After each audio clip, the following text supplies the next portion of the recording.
जी students, आज के lecture में हम लोग जो है वो डेट ऑफ बर्थ से एज कैलकुलेट करेंगे कि अगर हमारे पास हमारे कस्टमर्स की डेट ऑफ बर्थ दी हुई है और हम देखना चाह रहे हैं कि हमारे कस्टमर्स की एज कितनी बनती है, तो वो एज को कैसे कैलकुलेट करते हैं वो आज के लेक्चर में हम लोग डिस्कस करेंगे।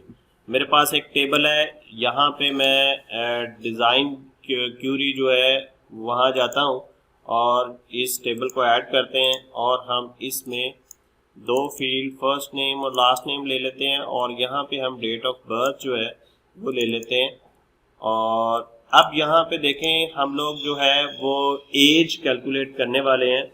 तो एज कैलकुलेट करने के लिए हमें फार्मूला यूज़ करना पड़ेगा। यहाँ पे मैं इसको जूम कर लेता हूँ। अब यहाँ पे हम वो फार्मूला टाइप करेंगे कि एज को कैसे कैलकुलेट किया जाएगा। सबसे पहले तो फील्ड का नाम जो है वो हमने लिखना है और डबल कॉलन डाल देने हैं।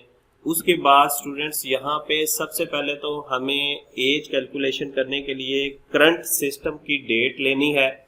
उसके लिए एक फंक्शन हमारे पास यूज़ होता है डेट और पैरेंथेसिस शुरू पैरेंथेसिस बंद, जिसको हम छोटी ब्रैकेट बोलते हैं, और माइनस हमने कर देना है बर्थ डेट, यानी आज की डेट से जो बर्थ डेट है उसको माइनस हमने कर देना है।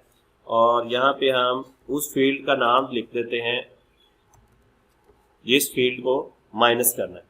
फिर हम करते यूं हैं कि हम अब उसके बाद करेंगे यूं कि हम ये एक पैरेंथेसिस इसके गिर्द भी हम डाल देंगे और एक पैरेंथेसिस हम यहाँ भी डाल देंगे।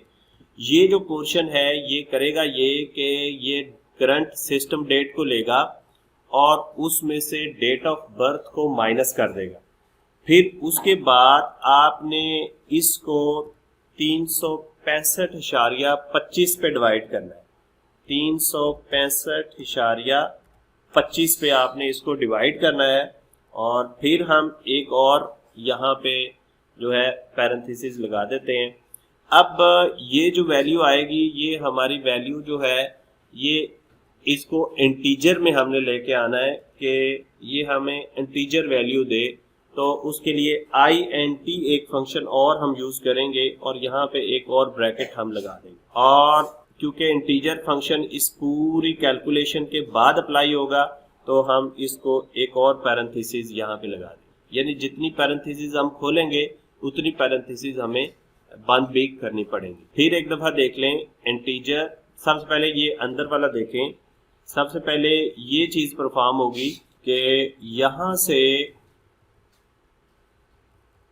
ये चीज कि करंट डेट लेगा, डेट ऑफ बर्थ माइनस करेगा और फिर 365.25 जो है वो उससे डिवाइड कर देगा और जो आंसर होगा फिर इंटीजर फंक्शन जो है उस आंसर को इंटीजर में लेके आएगा। तो स्टूडेंट्स, ये है हमारे एज कैलकुलेशन करने का जो फंक्शन है उसका एग्जैक्ट फॉर्मेट। उसमें देखें यहाँ पे एज उस फील्ड का नाम है और जो फील्ड हम चाह रहे हैं डबल कॉलन लगाएंगे। फिर हम करंट डेट में से डेट ऑफ बर्थ को माइनस करेंगे और इसकी एक पैरेंथेसिस यहाँ पे आएगी। फिर वो जो माइनस शुदा हमारे पास रिजल्ट होगा उसको हम 365.25 से डिवाइड करेंगे और फिर हम लोग जो है एक इंटीजर फंक्शन भी साथ हमने यूज़ किया हुआ है जो कि हमारी वैल्यू को इंटीजर बना देगा। अब हम इसको ओके करते हैं और रिजल्ट देखते हैं, व्यू करते हैं इस क्यूरी को। तो आप नोट करें अब हमारे पास यहाँ पे एज कैलकुलेट हो गई है।